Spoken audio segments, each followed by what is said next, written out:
개장 전 투자 뉴스 미리 확인해보는 시간입니다. 세 분과 함께 해볼게요. 야천투자연구소 남인호 소장, LNS홀딩스 김선영 대표, 그리고 교보증권 윤여민 팀장과 함께하겠습니다.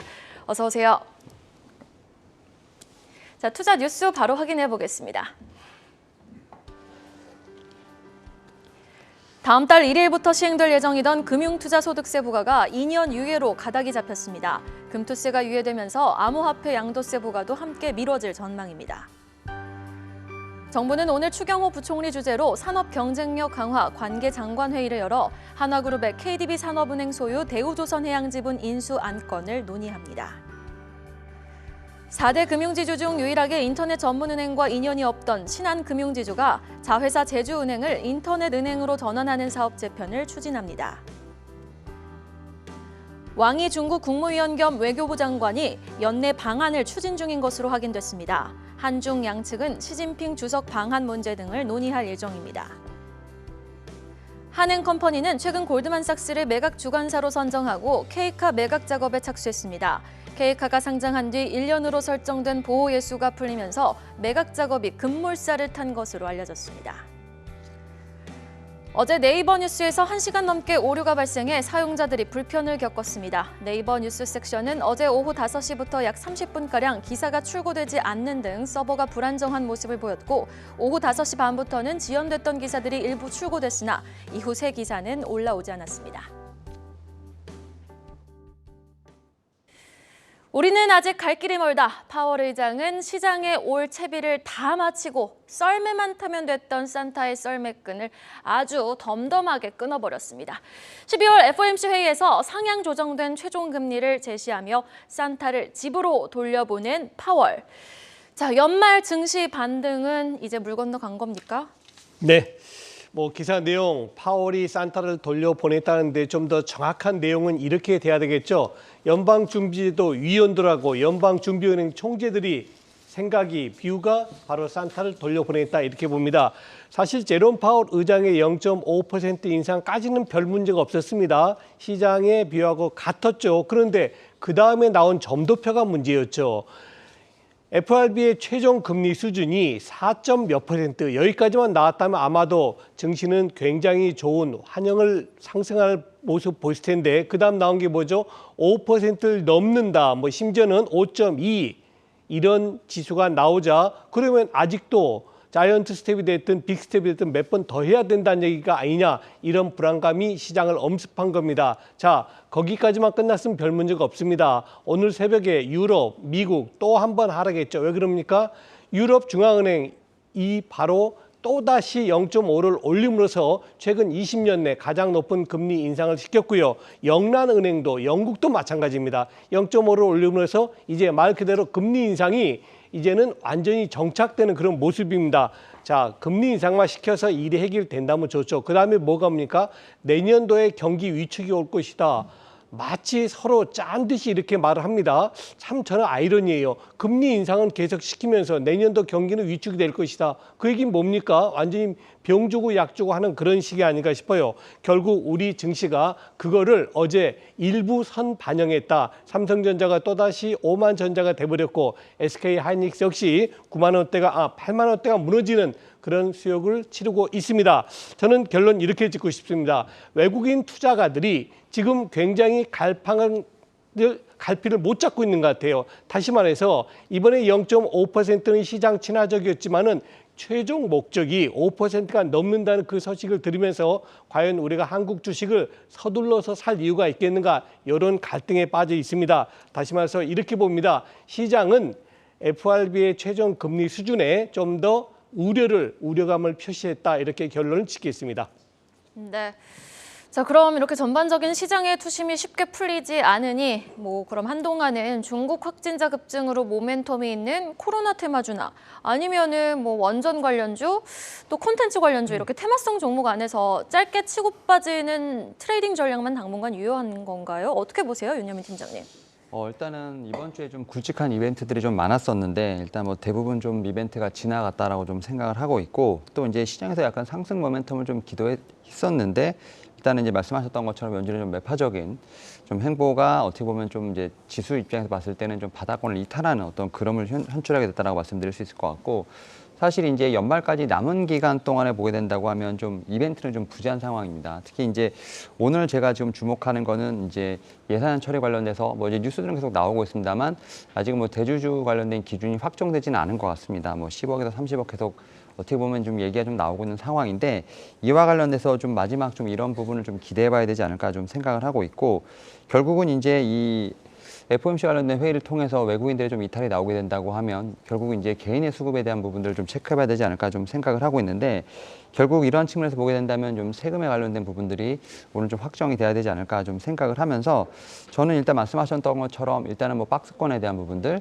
좀 아무래도 좀 이제 단기적인 트레이딩에 대한 부분들 테마에 대한 부분들을 좀 계속 생각하실 수 있겠습니다만 그런 어떤 종목들 같은 경우는 비중을 실는다기보다는 어떻게 보면 그냥 트레이딩 관점으로 보셔야 되지 않을까 좀 생각을 하고 있고 오히려 이제 좀 일반 업종 중에서 실적에 대한 부분들이 체크되는 업종에 대한 부분들을 좀 봐야 되지 않을까 좀 생각을 합니다. 다만 이제 앞에서 소장님께서 말씀하셨던 것처럼 지금 당장 어떤 매수를 하시기보다는 결국 이제 바닥을 잡는 흐름을 좀 봐야 되지 않을까 좀 생각을 하고 있고 저는 여전히 좀 테마보다는 일반 업종 뭐 지금 이제 악재를 많이 선반영하고 있는 뭐 반도체라든지 2차 전지 쪽에서 일단 좀 바닥을 잡는 신호를 좀 먼저 봐야 되지 않을까 좀 생각을 하면서 여전히 저는 이제 테마 장세에서는 일단은 좀 성급하게 움직이기보다는 결국 시장에 대한 어떤 부분을 좀 계속 관망을 하자라고 좀 말씀을 드려야 될 것 같습니다. 그래도 금투세가 유예가 된 부분은 그나마 우리 시장에 좀 긍정적으로 볼 수 있겠다라고 말씀을 해주시면서 테마성 관련 종목들은 단기 트레이딩 영역으로만 보되 일단 실적이 뒷받침되는 종목들 중심으로 조금 대응을 해보자라고 말씀을 해주셨습니다. 일단 연준은요, 내년까지 기준금리 인상 기조를 유지하고 최종금리도 5%대로 지금 높아진 만큼 한미 금리 차에 대한 우려감도 상존하고 있는 시장입니다. 다음 이슈 확인해 보시죠. 이번에도 연준이 0.5%포인트 인상, 빅스텝을 단행하면서 한미 간의 역전된 금리 격차가 1.25%포인트로 지금 커지게 됐습니다. 이는 무려 22년 만에 처음인데요. 한미 금리차 앞으로 더욱더 커질 수 있을 텐데 그렇다면 외국인의 자금 이탈 현상도 우려스러운 부분 아닙니까? 네, 그게 바로 염려스러웠던 것입니다. 방금 이생커님이 무료라는 말을 표현함인데요. 22년 만에 가장 미국과 한국의 금리가 역전이 됐습니다.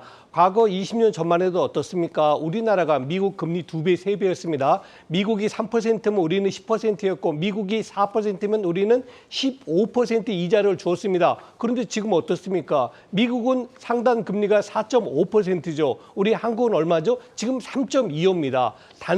단순하게 금리가 역전된 게 아니고 자그마치 1.25%나 역전이 돼 있다 이겁니다. 그럼에도 불구하고 아직까지 외국인 투자가들은 한국 주식을 내다 팔질 않습니다.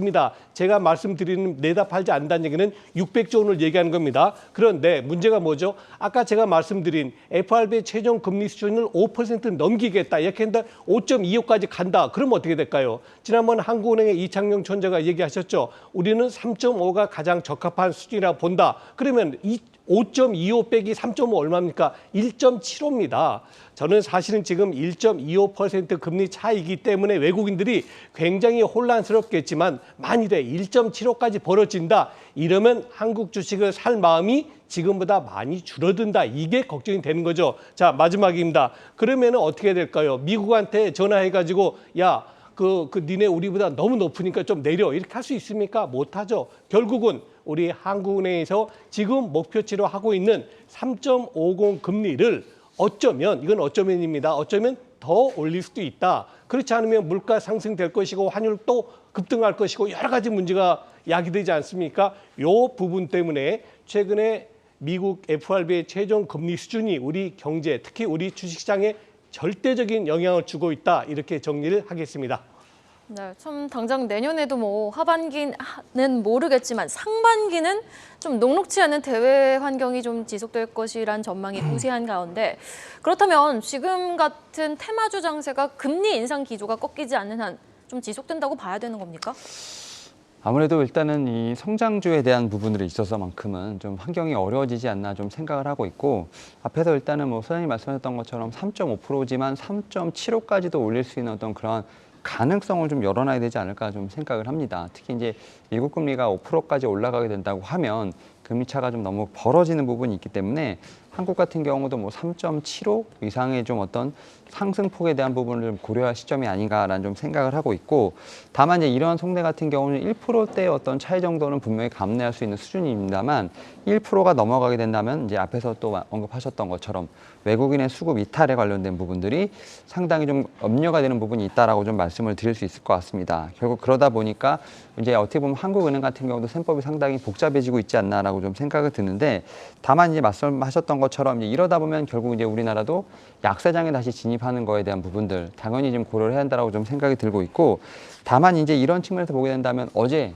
이제 보여줬죠. 대형주들의 어떤 상당히 힘든 시간이 좀 계속 지속된다고 하면 오히려 중소형주에 대한 쪽에서 좀 성과가 나올 수 있는 어떤 그러한 좀 반대적인, 제가 볼 때는 좀 측면으로 접근해야 되지 않을까 좀 생각을 하면서, 일단은 지금 한국은행 총재의 어떤 지금 이번 좀 제가 볼 때는 금리 결정도 분명히 좀 체크해봐야 되는 생각이 아닐까라고 생각을 하고 있고요. 또 이제 이런 부분에서 내년까지도 금리에 대한 어떤 역전차에 대한 부분들은 지켜봐야 되지 않을까 생각을 하고 있습니다. 결국 이제 이런 상황에서 대형주보다는 좀 중소형주의 장세가 좀 펼칠 수 있는 부분이 있기 때문에 이런 점도 좀 같이 한번 참고해보면 좋지 않을까 좀 말씀을 드려볼 수 있을 것 같습니다. 조금은 힘이 빠지는 대답들이었네요. 자, 그럼 거시적인 환경에 대한 기사 내용 여기까지 점검해봤고요. 이어서 밤사이 나온 기업 뉴스까지 한번 확인해 보시죠. 4대 금융지주 중 유일한 인터넷 은행과 인연이 없던 신한금융지주. 지금 자회사 제주은행을 인터넷 은행으로 전환한다는 내용이 나왔는데 사실입니까? 네, 일단 그런 얘기가 나온 것 같습니다. 뭐 말씀하신 대로 우리나라 4대 금융지주 중에 유일하죠. 이제 인터넷 전문은행과 인연이 그동안 전혀 없었었던 신한금융지주가 자회사로 있는 제주은행을 인터넷은행으로 전환하는 방식으로 이제 사업 개편안을 발표를 일단 했습니다. 뭐 이달 초에 관련 안건을 논의한 것 같고요. 뭐 이 과정에서 지금 뭐 두나무가 뭐 파트너로 합류가 되니 안 되니 뭐 이런 얘기가 있는데, 일단 두나무 관계자도 그렇고 신한은행도 그렇고 아직 서로 공식적인 어떤 그런 얘기는 하지 않고 있는 상황이니까 이 부분까지는 연결해 보실 필요 없을 것 같고요. 일단 그동안 사실 제주은행 같은 경우는 신한금융 지분의 한 20% 정도에 달하는 일본계 주주를 좀 관리하는 거점 느낌이 좀 강했습니다. 이것 때문에 뭐 신한금융 관계자가 제주은행의 인터넷뱅크 전환과 관련해서 아직 확정된 사항은 없다라고 얘기하긴 했는데, 사실 잘 아시는 대로 이제 이미 KB금융이 카카오뱅크 지분 투자하면서 이제 온라인 쪽으로 전환하는 거에 대한 시너지를 좀 제대로 잘 보고 있는 그런 상황이잖아요. 그래서 제가 봤을 때는 이게 지금까지는 뭐 확정된 사항은 없다라고 얘기하고 있긴 하지만 한번 해볼 만하다, 충분히 시너지를 만들어 볼 만한 어떤 이슈인 것 같다라고 좀 생각하고 있고, 현지 지금 이제 그 그룹주주 회장이신 분이 이걸 좀 많이 뭐 밀어붙이고 계시다라고 좀 알고 있는데, 어쨌든 제가 봤을 때는 전반적으로 봤을 때 충분히 시너지가 나올 수 있는 부분이고, 오히려 KB금융이나 이런 라이벌 금융사들과 이렇게 비교했을 때도 뭐 이런 것 빨리 전환해서 좀 구조를 좀 만들어가는 것도 나쁘지 않을 것 같다라고 좀 생각하고 있습니다. 네, 시간의 단일가에서도 이 같은 소식에 제주은행이 상한가를 기록했지만 지금 두나무 측은 지분 투자에 대해서 전혀 검토한 바 없다고 입장을 밝힌 만큼 오늘 정규 시장에서는 관련 종목들의 변동성 어느 정도 염두에 두고 대응해 보시면 좋겠습니다. 다음 이슈 확인해 보시죠. 드디어 오늘입니다. 정부가 한화그룹의 대우조선해양 인수권을 승인을 한다고요? 네, 오늘 하나그룹의 대우조선해양 인수권을 승인할 계획이라는 얘기가 나왔는데요. 오늘 예정된 산업 경쟁력 강화 관련 이제 장관 회의에서 이 건을 보고하고 나서 뭐 정부의 최종 승인이 나올 것이다, 뭐 이런 기대감들이 좀 나오고 있는 것 같습니다. 일단 정부 쪽에서는 그 최종 승인 절차가 마무리가 되면은 하나그룹과 이제 산업은행은 이제 본계약을 체결하게 됩니다. 뭐 M&A 같은 경우는 보통 기본적으로 이제 이런 승인 절차가 나온 다음에 본계약을 체결하는 게 이제 순서고요. 최근에 잘 아시는 대로 이제 대형 딜들에 대해서 인수자금 문제가 좀 많이 나옵니다. 뭐 어제도 우리가 다뤄봤지만 뭐 네이버 관련 얘기도 좀 있었죠. 그래서 이제 본 딜에 대한 자금 마련 계획을 다시 한번 좀 설명드릴 필요가 있을 것 같은데, 일단 하나그룹이 대우조선해양의 경영권 지분 49.3%를 인수를 해오는데 이게 한 2조 정도 규모가 됩니다. 일단 방식은 대우조선해양의 3자 배정 유상증자에 참여하는 방식으로 인수를 할 계획이고요. 좀 구체적으로 보면 이제 자금적인 부분을 좀 보면 하나 에어로스페이스가 1조 원 정도를 마련을 하고, 이제 하나 시스템이 5천억, 그리고 하나 임팩트 파트너스가 한 4천억, 그리고 하나 에너지의 자회사 세고 합쳐서 1천억 정도를 출자하는 방식인데, 일단 오늘 최종 승인이 나와야 됩니다. 일단 나올 것 같고요. 근데 그 이후에 앞서 말씀드린 대로 이제 본계약을 체결하고 그 이후에는 또 이제 첩첩산중이죠. 이제 공정거래위원회를 돌파를 해야 되고, 그리고 이제 해외 경쟁 당국의 기업 결합 심사를 통과해야 되는데, 사실은 최근에 이제 이 과정이 좀 많이 늘어지는 기업들이 많습니다. 아무래도 지금 미국과 관련돼 있는 기업들은 미국이나 뭐 EU 같은 경우는 이제 이런 기업 심사, 기업 결합 심사에 대해서 굉장히 깐깐하게 나오고 있기 때문에 일단은 좀 시간이 좀 걸릴 수 있다라는 그런 부분도 좀 염두를 해주셔야 될 것 같고요.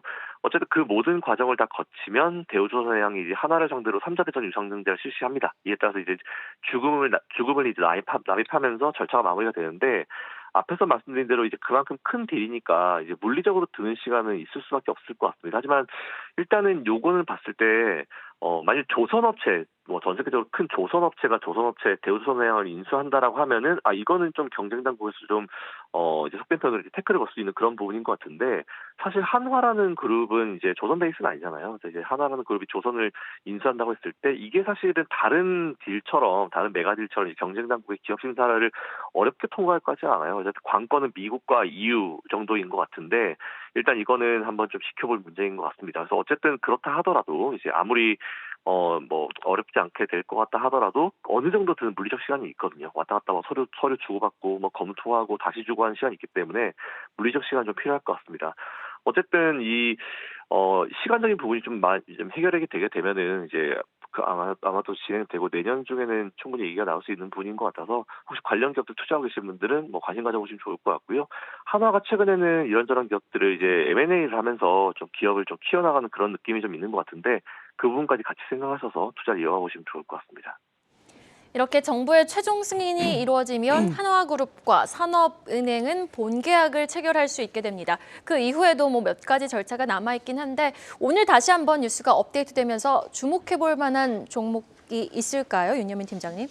일단 한화 같은 경우는 일단 말씀하셨던 것처럼 이제 조선 쪽에 대한 베이스는 아니겠습니다만 결국 방산, 특히 이제 우주항공에 관련돼서 좀 완벽한 업체로 좀 태어난 것이 아닌가라는 생각을 합니다. 결국 뭐 육해공에서 어떻게 보면 모든 어떤 사업을 진행할 수 있는 어떤 그런 부분을 만들지 않나 생각을 하고 있는데요.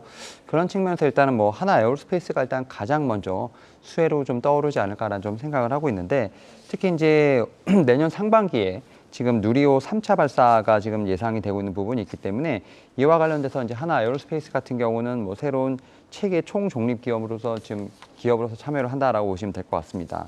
뭐 특히 이제 누리호 3차 발사 관련돼서 엔진 납품 모두 마친 상태이기 때문에 이와 관련돼서 분명히 또 이제 일정 매매에 대한 좀 모멘텀도 있지 않을까 좀 생각을 하고 있고 특히 이제 하나 에어로스페이스의 어떤 K9 자주포 관련돼서는 좀 추가적인 수출 확정 물량 소식을 좀 기대볼 만하다는 측면에서 봤을 때 한화에서 봤을 때는 좀 하나 에어로스페이스를 좀 봐야 되지 않을까 좀 생각을 하고 있고 또 그리고 두 번째로는 최근에 좀 가장 뉴스가 많이 나오는 게 현대로템이 아닐까 좀 생각을 하고 있습니다. 특히 이제 K2 전차 수출에 관련된 부분 좀 상당히 모멘텀이 있는 상황에서 최근에 뭐 수소 생태계로 확장까지도 좀 이어지고 있다는 좀 소식이 나오고 있는 부분이 있기 때문에 오히려 일단 현대로템 같은 경우는 뭐 어떻게 보면 철도로 좀 시작을 해서 지금 K2 전차 여기에 또 수소로 넘어가는 좀 포트폴리오가 상당히 좀 다변화되는 그런 모습을 좀 보여주고 있지 않나 생각을 하고 있습니다. 뭐 현대로템 같은 경우도 지금 폴란드와 1차 이행 계약 이후에 뭐 2차 이행 계획까지도 지금 이제 바라보고 있는 상황이기 때문에 어떤 추가적인 어떤 수주 소식도 분명히 좀 기대해 볼 수 있다라는 측면에서 봤을 때 저는 이제 하나 에어로스페이스와 함께 현대로템 한번 좀 같이 눈여겨봐야 되지 않을까라고 좀 말씀을 드려보겠습니다. 네, 알겠습니다. 자, 이어지는 소식도 매각 관련 뉴스입니다. SK엔카로 우리에게 더 친숙한 K카. 2018년에 한엔컴퍼니가 SK에서 이 K카를 인수를 했거든요. 그런데 한엔컴퍼니 이거 다시 매물로 내놓습니까? 매각을 추진한다고요? 네, 맞습니다. 뭐 한엔컴퍼니가 국내 중고차 플랫폼 기업이죠. 이제 K카 매각 작업에 돌입했다는 그런 소식이 나왔는데 일단 뭐 주관사는 골드만삭스입니다. 뭐 K카 같은 경우는 잘 아시겠지만 상장 뒤에 이제 1년으로 설정된 보호 횟수가 풀리면서 이제 매각 작업이 좀 급물살을 탈 것으로 이제 판단되고 있고요. 현재 지금 제가 살펴보니까 한엔컴퍼니가 보유하고 있는 K카 지분이 72% 정도 되는데 14일 어제 그저께 종가 기준으로 K카 시총이 6천억이 좀 넘어갑니다. 6,200억 조금 안 되는 걸로 알고 있는데 이걸 감안하면 지분 가치는 한 4,432억 정도 될 것 같고요. 아마 매각할 때는 여기에 경영권 프리미엄을 좀 얹어서 뭐 적어도 한 20~20%를 얹어서 이제 매각을 할 것으로 예상이 되고 있는데 그 정도 가격이 결정되게 되면은 제가 알기로는 기억하기로는 2018년도 인수할 때 2천억 조금 넘었던 걸로 알고 있어요. 이제 2,200억 정도로 알고 있는데 경영권 프리미엄까지 포함하면은 수익률이 제법 나쁘지 않은 금액대가 퍼센티지가 나오기 때문에 지금 매각해가지고 매각을 받아들이면 업체가 나와준다고 하면은 한해컴퍼니 입장에서는 뭐 이른바 그냥 뭐 장사 잘했다 이 정도 표현하면 될 것 같고요.